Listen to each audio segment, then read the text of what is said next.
You've carried so much. You have been the strong one. You've stayed faithful even when your heart was numb. And if you've ever wondered, is it too late for me?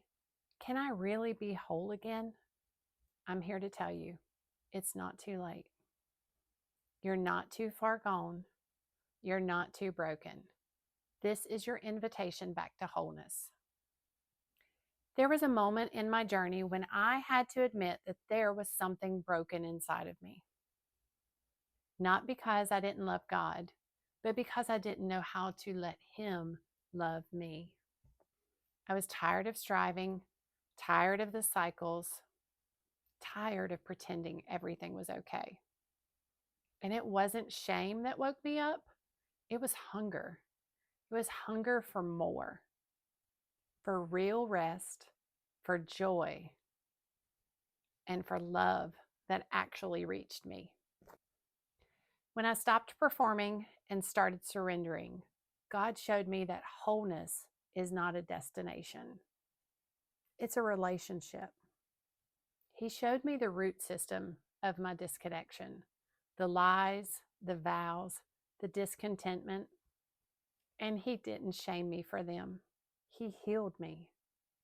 He gave me a new language for love, new rhythms for rest, and permission. Permission to enjoy Him. Permission to enjoy being who He has created me to be, quirks and all. He gave me new eyes to see my marriage, my purpose, and my identity. And He is still doing it because healing is not a one-time event. It is an ongoing journey. It is a kindled one. If you have been longing to start that journey too, from broken to beloved, I want to invite you to download my free devotional, Experiencing the Father's Love. It's simple, gentle, but deeply healing. You'll find truth, reflection, and a space to start experiencing His love again. You can download it below, and if this series has spoken to you, please subscribe so you can come back and see some of the other things that the Lord is revealing. Because this is just the beginning of what God is restoring in you. You were made to be whole, to be fully loved, to be seen, and to be healed. You are not too far behind. You have not missed your moment. And your story is still being written with God at the center.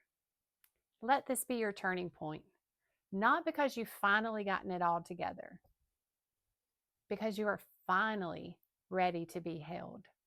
You are so deeply loved, sister. Come home to the Father's heart.